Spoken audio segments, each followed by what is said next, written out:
vraiment, c'est mystérieux. Marie, alors j'en suis Oui, arrivé oui. à cette conclusion-là. Moi, avant cela, je n'étais pas pour la Terre plate. J'ai découvert ça il y a quelques années. Et suite à cela, moi, toutes mes recherches, je ne comprenais pas parce que je pensais que j'étais dans l'erreur totale, j'étais dans le faux. Et je regardais un peu tout ce que l'homme avait découvert, ce que l'homme était en train de découvrir. Et un jour, je suis tombé sur des sphères. J'étais tombé sur des publications de Semir Osmanovic, celui qui a découvert les pyramides de Bosnie, et il avait découvert des sphères, les fameuses sphères là. Oui. Oui, j'en avais entendu. Oui, on a entendu parler de ça, oui. Ouais, alors, j'avais lu des rapports d'analyse chimique et je leur avais écrit, je leur avais dit, écoutez, les analyses que vous avez soumises,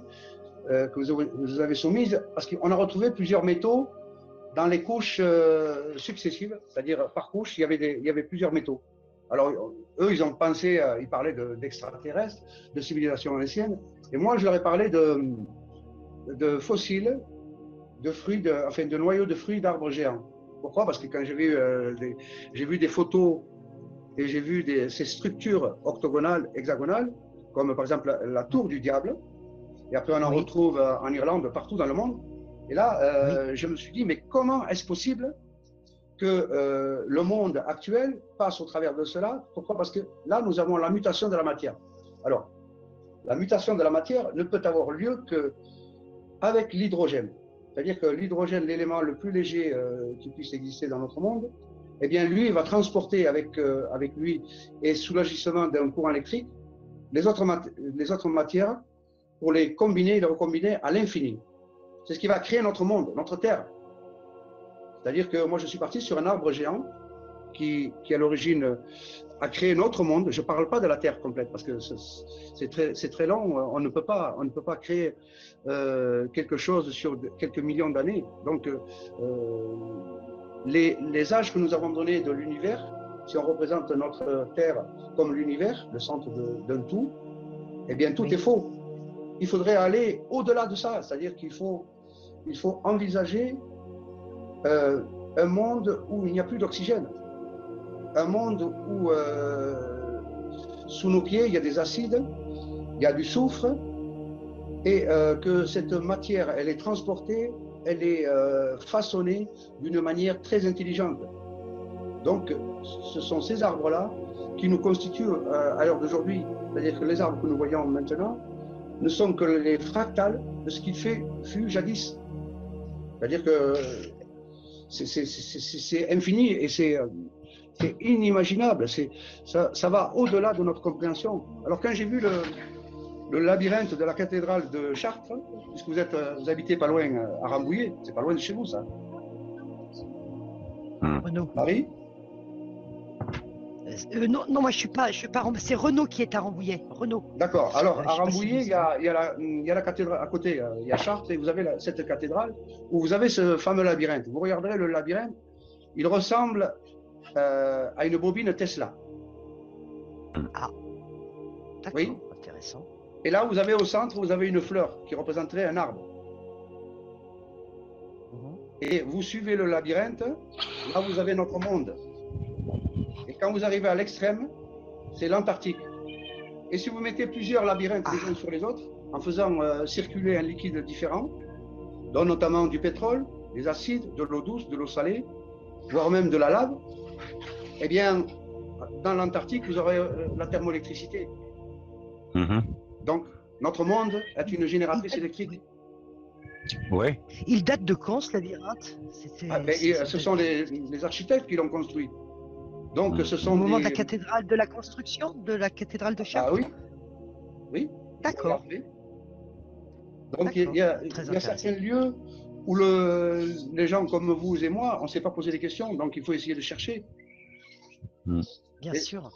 Voilà. Juste une petite question. Vous datez justement alors la période arbre géant à combien dans le temps par rapport à nous? Plusieurs milliards d'années. Ah oui, carrément. Ah ben oui, non, non. Donc la Terre, nous sommes dans un cycle où ce que nous voyons dans notre monde, quand on nous a fait croire que certaines montagnes sont des volcans, alors qu'en réalité ce ne sont pas des volcans, ce sont des souches d'arbres. Mais maintenant, on le voit bien, c'est évident. Voilà. Vous regardez les Pyrénées, vous regardez les Alpes, vous regardez la chaîne des Balkans, voire même d'Italie. Eh bien, quand il y a des tremblements de terre, qu'est-ce que c'est? Eh bien, ce sont ces racines dans lesquelles circulent des gaz et qui vont créer le tremblement de terre. Pour moi, le magma n'existe pas. C'est faux. C'est faux. Ah bon? Alors, ce qui sort des volcans, ce serait quoi alors? Ben, c'est de la lave, mais de la lave qui peut être produite naturellement. Oui. Elle vient d'un centre, mais qui gère plusieurs mondes à la fois. C'est-à-dire que si vous envoyez des courants électriques, c'est-à-dire comme une plaque à induction, et en même temps vous envoyez de l'eau, vous créez de la vapeur, vous envoyez un courant électrique, et vous avez de l'hydrogène et de l'oxygène. Ça maintient tout cela en fusion. C'est pour pouvoir permettre la vie dans notre monde. Ça donne le vertige, hein, tout ce... Quand l'homme dit qu'il a inventé, il n'a rien inventé. Il faut se référer à la nature, voir un peu qu'est-ce qui peut se passer. Alors, je vois qu'il découvre. Il n'invente rien, mais il découvre ce que le concept intelligent, le créateur, peu importe la source, peu importe, dans toute l'intelligence, dans tout ce qui pousse, dans tout ce qui... Même... Alors, je vois, il y en a qui disent, attention, messieurs, vous prenez le chemin du Draxil. Le Draxil, c'est l'arbre du paradis. Il est cité dans toutes les religions. Hein. Oui, c'est vrai. Même en Inde, même dans les religions polythéistes, voilà. Etc. C'est vrai. Ce que les gens ont oublié, Hassan, qu'il y avait deux arbres dans le paradis. Il y avait l'arbre de la vie qui était au centre du paradis et il y avait l'arbre de la connaissance du bien et du mal. Alors, ce qui est bizarre... Non, laisse-moi juste terminer. C'est que, je veux juste terminer, je sais pas ce que tu dis, parce que justement, je voudrais avoir ton miroitement de ça. C'est que Ève mangea de la pomme et le serpent... C'est la mauvaise traduction. Non, oui, je comprends. Peu importe. Peu importe, on met la merde sur la tête de la femme, donc c'est elle qui a succombé. Okay. Mais,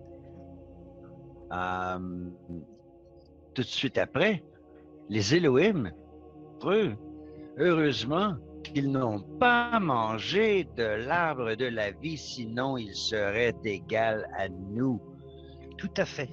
Suspension, et nous ne pourrions pas les contrôler comme nous le faisons. Alors, il ne fallait surtout pas toucher à l'arbre de la vie. On s'en foutait de l'arbre de la connaissance du bien et du mal. C'est important pour que les humains soient capables de discerner, d'avoir un discernement ce qui est bien, ce qui est mal. C'est-à-dire, quand même, on ne commencera pas à enculer des animaux, là. Tu comprends? Donc, il fallait savoir. Non, mais il faut connaître le bien et le mal. Alors, parce que de notre conscience, on a un choix à faire. On choisit de faire le bien ou on choisit de faire le mal.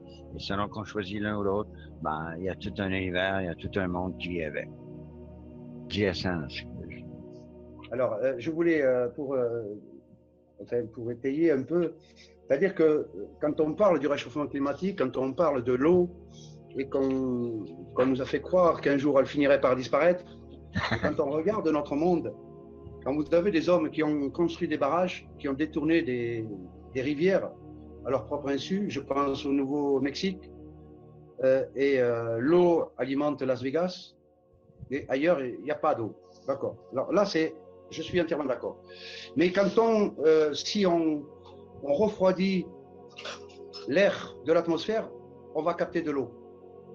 Donc, la nature par elle-même, elle équilibre cela, mais si on détourne ou si on crée des réchauffements voulus, je pense à ARP, c'est-à-dire la manipulation de l'atmosphère, on va créer des déséquilibres. Et c'est depuis que l'homme moderne, actuel, a essayé de modifier le climat, qu'il il y a eu des éclatements, il y a des guerres, on est parti vers le pétrole. On est études inventées comme il avait fait Nikola Tesla, progresser dans ce qu'il avait fait, c'est-à-dire les courants électriques. Normalement, on devrait circuler avec des voitures toutes électriques. Et là, nous sommes encore à l'âge de pierre. Alors, pour revenir à cet arbre, l'arbre du paradis, ou l'Éden, ou le Draxil, même les bouddhistes en parlent, puisque vous avez Bouddha qui était assis sous un arbre. Exactement. Ouais. Et comment... Le Bodhi Tree. Non, il porte mon nom. Ah, Bodhi. Le Bodhi. Ah oui. Bodhi Tree, l'arbre de Bodhi. Voilà, c'était un hasard. Hein. Oui, c'est une coïncidence, il n'y a rien à craindre. Voilà. C'est bien. Vas-y, Bodhi.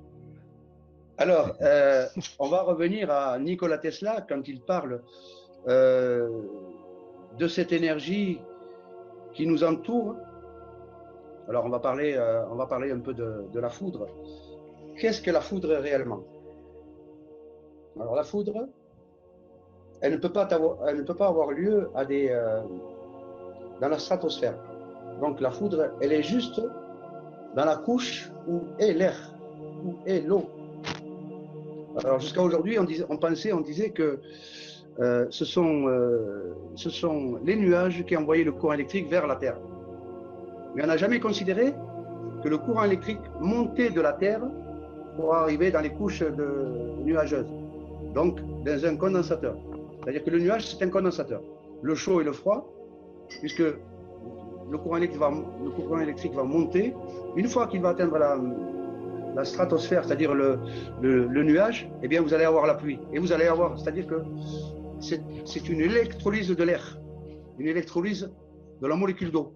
Donc, ce plasma, cet orage. Donc, l'orage, il se fait en 2 temps, et non pas un temps. C'est-à-dire, le courant monte, mais il redescend.